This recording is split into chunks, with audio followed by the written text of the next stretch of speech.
con L de libertad. ¿Quieres ser la protagonista de tu vida y brillar a cada momento? Ludic Parlor Salón es la solución.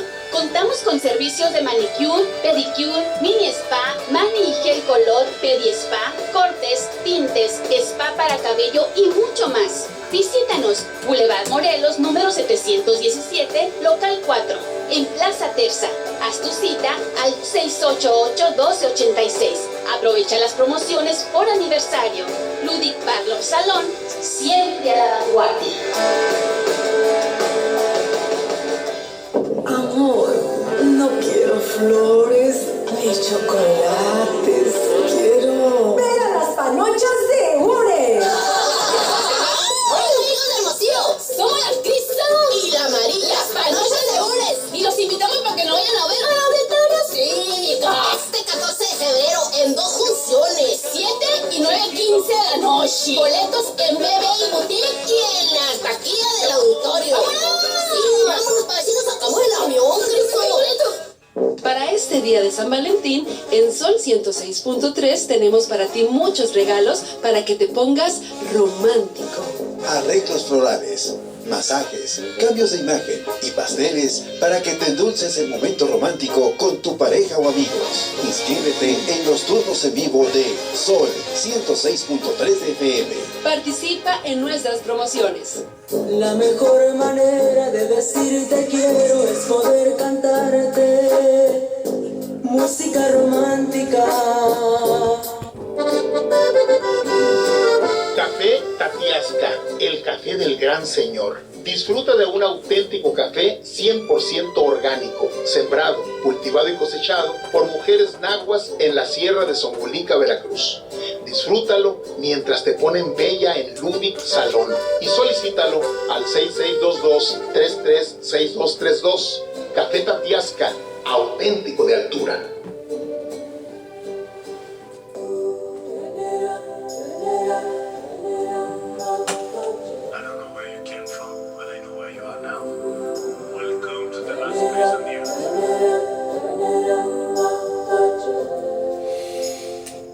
Bien, pues continuamos en Confieso que he leído. Una escucha frecuente nos está reportando que hubo un robo en un casino de aquí de Ciudad Obregón.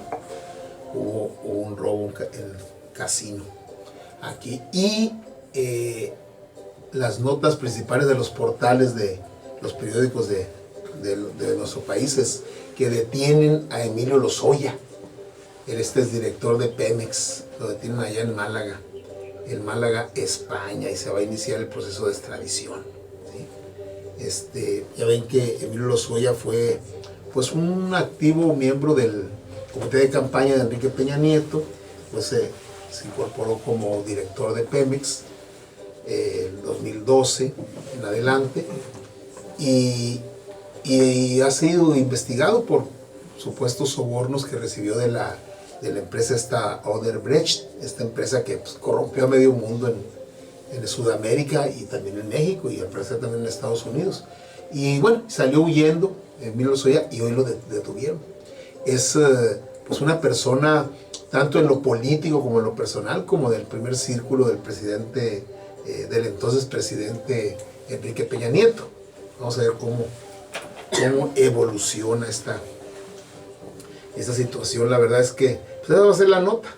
Esa va a ser la nota fuerte que ustedes van a leer el día de mañana en los principales periódicos y hoy en los noticieros de la noche.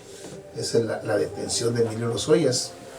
Pues eso le va a dar oxígeno puro al gobierno de López Obrador, en lo que decíamos ahorita, con el combate a la corrupción. Vamos a ver qué tan en serio va esto, pero la verdad es que sí es, como se dice coloquialmente, un pez gordo en este tema de la corrupción. Vamos a ver cómo evoluciona.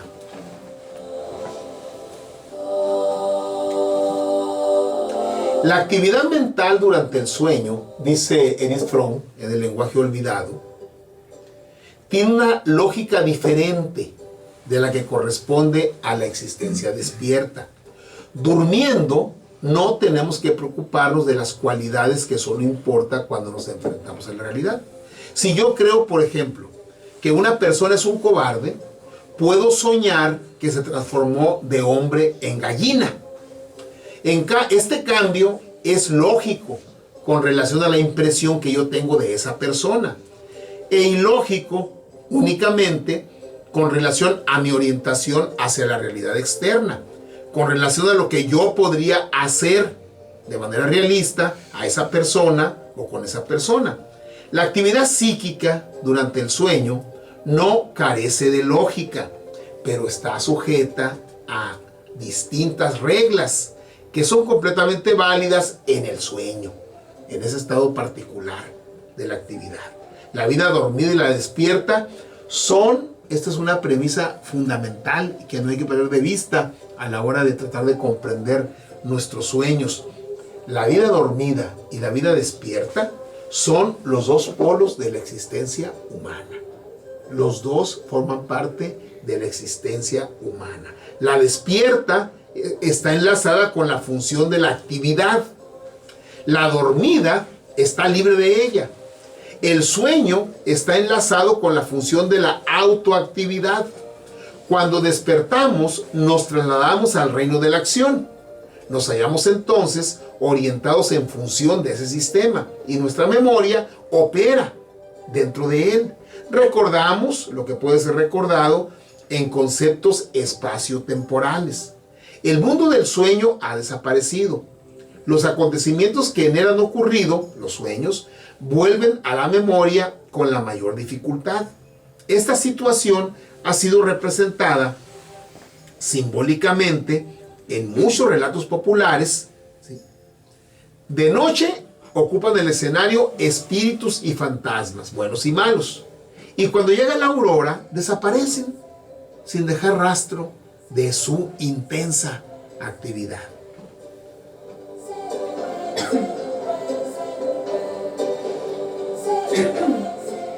De estas consideraciones que ha estado haciendo el autor, se pueden deducir ciertas conclusiones sobre la naturaleza del inconsciente.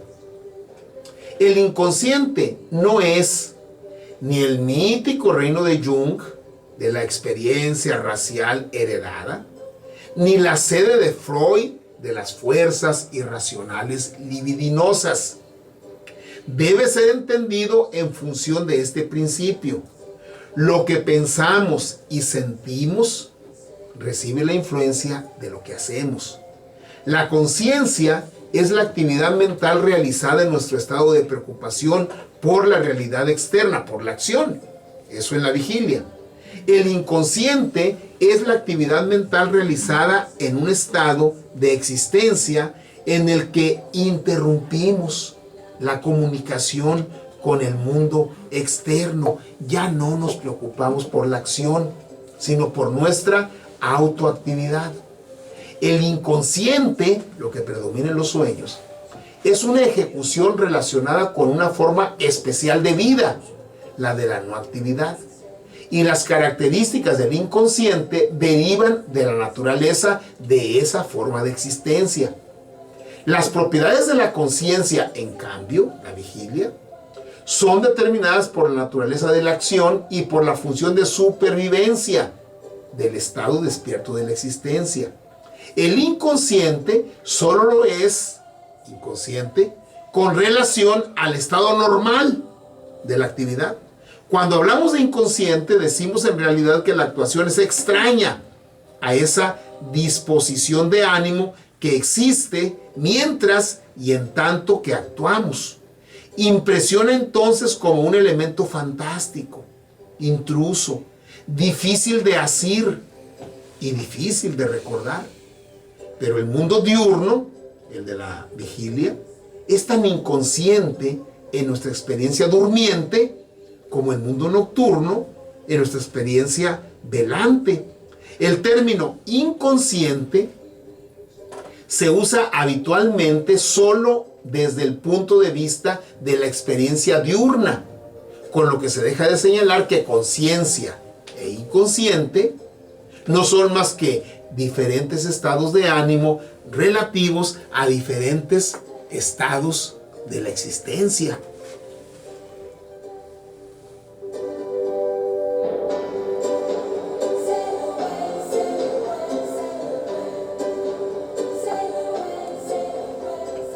esas premisas son fundamentales para cuando usted trate ahí de comprender ahí sus sueños.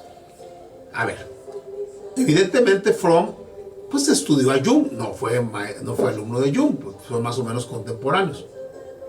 Pero dice, el sueño no es esta cuestión racial, este terreno de lo racial heredado que dice Jung, ¿sí? Fue alumno de Freud, pero dice, tampoco es ese reino en donde afloran los elementos irracionales, particularmente libidinosos. Acuérdense ustedes que una de las premisas de Freud era de que todo estaba impregnado de lo sexual, ¿sí? Prácticamente con esa lupa veía Freud cuando estudiaba a sus pacientes, ¿sí? Todo estaba relacionado con el sexo, absolutamente todo.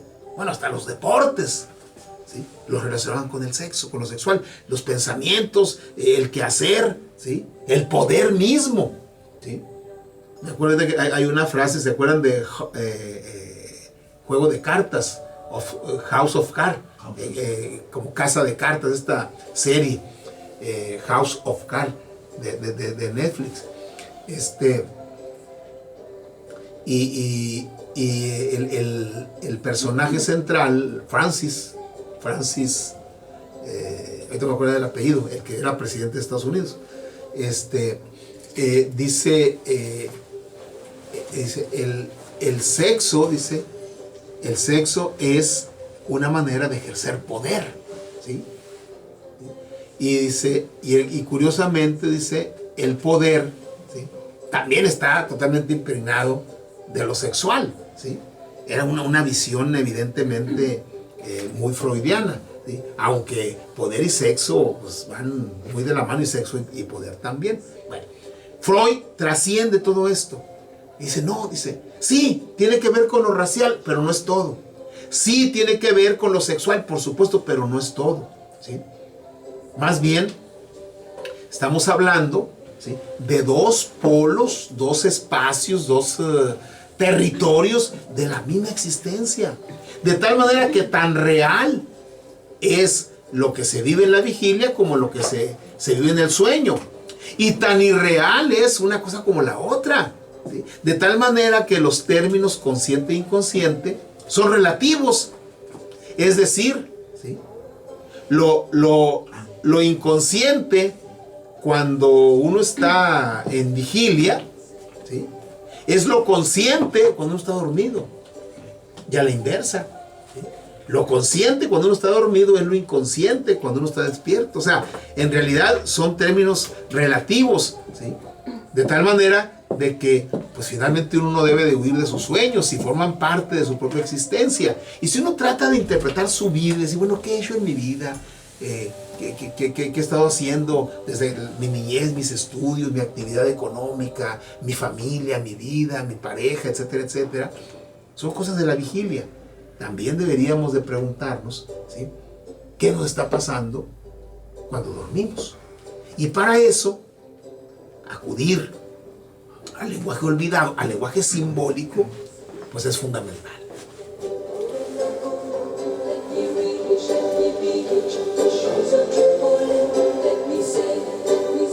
Se dirá que tampoco en el estado despierto el pensamiento y el sentimiento están completamente sujetos a las limitaciones de tiempo y espacio, que nuestra imaginación creadora nos permite pensar en objetos del pasado y del futuro como si estuvieran presentes, y en objetos distantes como si los tuviéramos delante de los ojos, que nuestros sentimientos, cuando estamos despiertos, no dependen de la presencia física de los objetos, sino de su coexistencia temporal, que por lo tanto la ausencia del sistema espacio-temporal no es característica de la existencia durmiente en contraste con la despierta, sino del pensamiento y la sensación en contraste con la acción.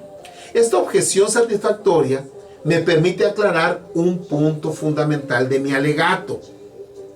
Debemos diferenciar entre los contenidos de los procesos mentales y las categorías lógicas empleadas en el pensamiento. Diferenciar entre los contenidos de los procesos mentales y las categorías lógicas empleadas en el pensamiento.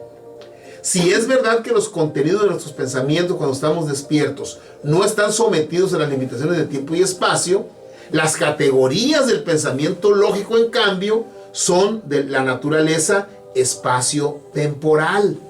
Yo puedo, por ejemplo, pensar en mi padre y declarar que su posición frente a determinado problema es idéntica a la mía. Esta declaración es lógicamente correcta. En cambio, si yo declaro, yo soy mi padre, la declaración es ilógica, porque no está concebida con referencia al mundo físico. La oración es lógica, sin embargo, en un plano puramente incidental. Expresa la incidencia de identidad con mi padre. Los procesos del pensamiento lógico en el estado de vigilia están sujetos a categorías que radican en una forma especial de existencia, aquella en la que nos relacionamos con la realidad en subordinación de actividad. En nuestra existencia durmiente, caracterizada por la falta de acción, ni siquiera potencial, se emplean las categorías lógicas que se relacionan únicamente con nuestra autoexperiencia. Lo mismo acontece con los sentimientos. Cuando experimentamos un sentimiento despiertos, hacia alguna persona a la que no hemos visto durante 20 años, sabemos que esa persona no está presente. Cuando soñamos con esa persona, nuestro sentimiento se conduce con respecto a la misma como si estuviera presente. Pero decir como si estuviera presente es expresar el sentimiento en los conceptos lógicos de la vida despierta. En la vida durmiente no hay como si. La persona está presente. Es decir, cuando estamos despiertos y pensamos en un ser que no está, o porque falleció, o porque está lejos, y hace mucho tiempo que no vemos, en estado de vigilia lo traemos a nuestro pensamiento y pensamos con él, ¿sí?, como si estuviera presente, ¿sí? Cuando estamos dormidos y soñamos con esa persona, ¿sí?, no se vale decir, lo soñé como si estuviera presente. No. Esa persona, en ese polo de nuestra existencia, esa persona está presente.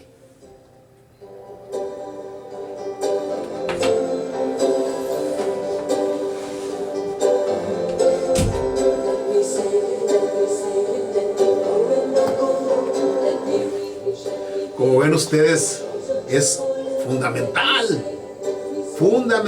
que le tomemos un poco o un mucho de atención a los sueños, porque son parte de nuestra existencia, y tenemos que comprenderlos, ¿sí? Y si bien es cierto que a veces nos cuesta trabajo comprender lo que pasa en la vigilia, ¿sí?, que supuestamente es nuestra realidad, pues evidentemente tratar de comprender lo que pasa en el momento que soñamos, pues también tiene su dificultad, pero no es imposible, ¿sí? Así como usted hace esfuerzos por comprender su existencia de vigilia, ¿sí?, lo invito a que haga esfuerzos por comprender, ¿sí?, lo que pasa en su estado de sueño. Van a encontrar cosas muy, muy interesantes y muy ilustrativas. Y a medida que usted tenga más contacto con su sueño ya en la vigilia, ¿sí?, no le puedo decir que los sueños van a acudir más a usted, pero sí se va a acordar más de lo que soñó y se va a sorprender. Probablemente de manera grata o no, pero se va a sorprender. Ludic Backlor Salón presente en Confieso que he leído. La frase del día. por grandes y profundas que sean los conocimientos de un hombre, el día menos pensado encuentra en el libro que menos valga a sus ojos alguna frase que le enseña algo que ignora. Mariano José de Larra, escritor, periodista y político español.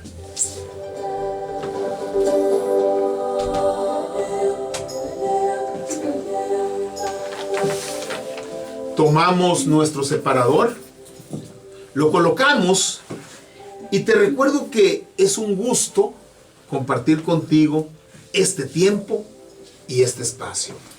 Te propongo que mañana los compartamos de nuevo. Y para que tengas una muy buena noche, tranquilito ahí, que vayas y sueñes y que el día siguiente recuerdes lo soñado, vamos a escuchar un himno al amor de Edith Piaf. Hasta mañana.